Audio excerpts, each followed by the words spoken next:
सावरकर और अंबेडकर की दोष ये थी, वो नेहरू से ज्यादा पढ़े लिखे थे।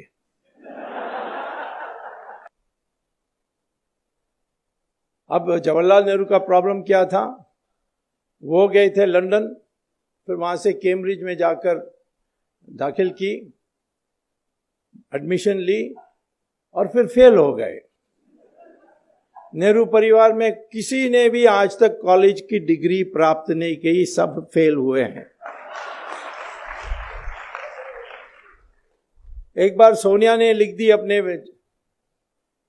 इलेक्शन एफिडेविट में कि studied in the university of Cambridge and got a degree in English. मैंने फिर जब वहां गया था लेक्चर देने के लिए कैम्ब्रिज यूनिवर्सिटी में, मैंने पूछा कि कैसे स्टूडेंट थी, उन्होंने कहा यहाँ स्टूडेंट कभी नहीं थी। मैंने कहा लिख कर दोगे, लिख कर दिया। उस समय मनोहर जोशी स्पीकर थे, तो मैंने उनको दिया कि देखिए इन्होंने ऐसा किया, तुम्हारे लोकसभा हुज हू में भी यही बात लिखी है, तो उनको पूछो। तो मेरी चिट्ठी जो मैं लेकर आया उसको भेजा और सोनिया का जवाब आया कि खेद है, ये प्रिंटिंग मिस्टेक है, टाइपिंग मिस्टेक के कारण प्रिंटिंग मिस्टेक हो गया है। तो साहब मनोहर जोशी ने पूछा अब क्या करें, मैंने कहा इसको Guinness book of world record को भेज दो, longest typing mistake in history. कभी टाइपिंग मिस्टेक हो सकती है, studied in the university of Cambridge and got a degree in English, ये टाइपिंग मिस्टेक हो सकता है। राहुल गांधी का भी ऐसे ही है, फेल फेल फेल। प्रियंका भी जीसस मैरी कॉलेज में फेल, इंदिरा गांधी भी फेल, जवाहरलाल नेहरू भी फेल। उसके आगे मैं पहले नहीं जानता हूं क्या थे। तो इसीलिए मैं कहता हूं कि जब वो सावरकर या अंबेडकर इनके बारे में सोचते थे, इनको ईर्ष्या आती थी और किसी तरीके से उनका बदनाम करने के लिए लगे हुए थे। जैसे अंग्रेज भी सोचते थे ये विचारक है, दिमाग फिरा देगा। जो मकौले ने देश में, हमारे देश में हीन भावना पैदा की, वो हीन भावना को ये हटा देंगे और फिर लोग खड़े हो जाएंगे। सुभाष चंद्र बोस के डर में अंग्रेज छोड़कर गए। ये किसने कहा? जिस प्राइम मिनिस्टर ने इंडियन इंडिपेंडेंस एक्ट पेश की थी पार्लियामेंट में, क्लेमेंट एटली, उन्होंने खुलेआम कहा था, क्योंकि अंग्रेजों का पहले से तय था, 200 साल से कई बार लिख चुके थे कि जिस दिन ये देश के, हिंदुस्तान के लोग खड़े हो जाएंगे लड़ने के लिए, उस दिन हमें छोड़कर जाना पड़ेगा। और खास तौर पर जब मिलिट्री विद्रोह करेगी तो हम एक दिन भी नहीं रहना चाहिए।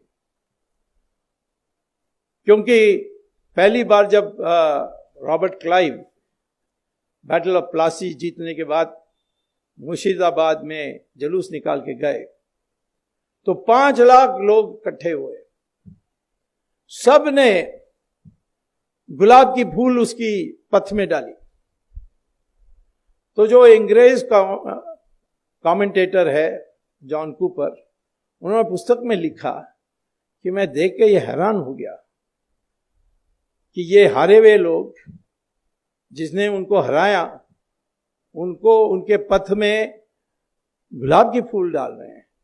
यदि इन 5 लाख लोग पत्थर उठा के फेंकते तो क्लाइव का नाम और निशाना कभी होता नहीं। और जब इस हिंदुस्तान में लोगों की मंशा बदलेगी, उस दिन अंग्रेजों को बोरी बिस्तर बांध करके तुरंत छोड़कर चले जाना चाहिए। और यही हुआ जब सुभाष चंद्र बोस की जो INA आई हमारे हिंदुस्तान में, उसकी असर सब पर पड़ी और विद्रोह हुआ, नेवी का विद्रोह हुआ, जबलपुर से आर्मी में रिवोल्ट हुआ, पूना से लोग निकले जुलूस निकाल के। तो सारे देश में एक आर्मी का विद्रोह दिखाई पड़ा 1940 में। उस समय उन्होंने ये तय किया कि अब जाएंगे, और महात्मा गांधी ने एक बड़ा संगठन बना दिया। महात्मा गांधी की जो कंट्रीब्यूशन है कोई कम नहीं कर सकता। उन्होंने जो कांग्रेस पार्टी सिर्फ कॉकटेल पार्टी जैसे थी, उसको बढ़ाकर उन्होंने मास बेस्ड पार्टी किया था। कुछ भी सिद्धांत हो, कितने भी गलत हो, परंतु उन्होंने एक मास बेस्ड ऑर्गेनाइजेशन तैयार किया और अंग्रेजों को विश्वास था कि ये हमारी पीछा ना करेंगे और इसीलिए पावर इनको देकर चले जाएं। गांधी ने सारे पीसीसी प्रेसिडेंट को बुलाई और कहा कि किसको बनाना चाहिए कांग्रेस प्रेसिडेंट, क्योंकि वही बनने वाला था प्राइम मिनिस्टर।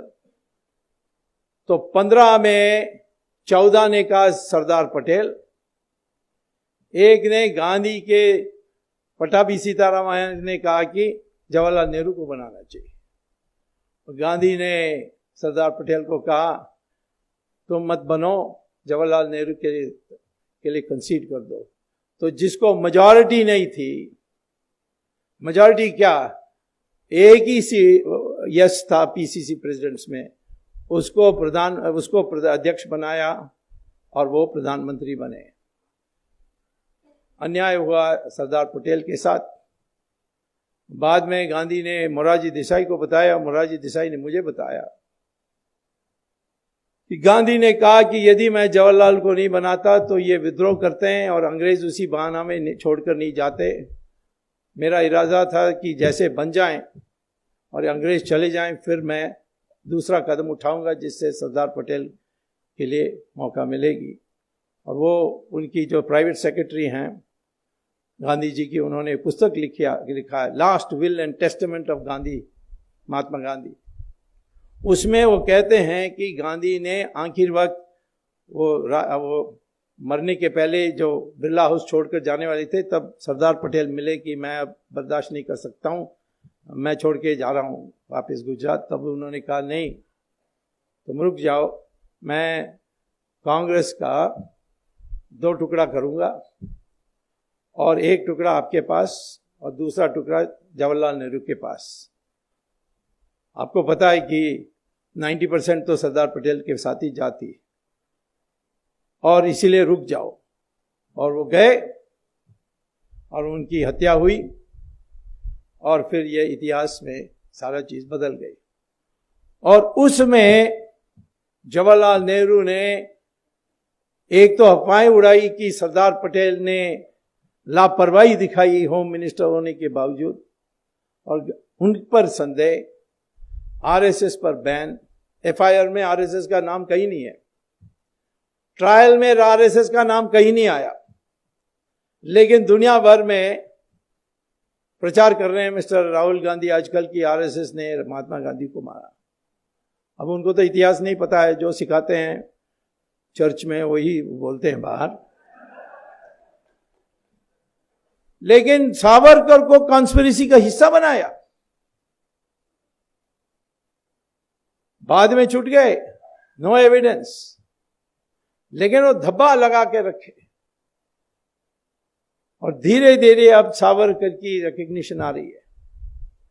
सावरकर की Indian independence, first war of Indian independence 1857, और बाद में उन्होंने हिंदुत्व पर जो पुस्तक लिखी, उससे हमारी लोगों की मंशा बदलने लगी।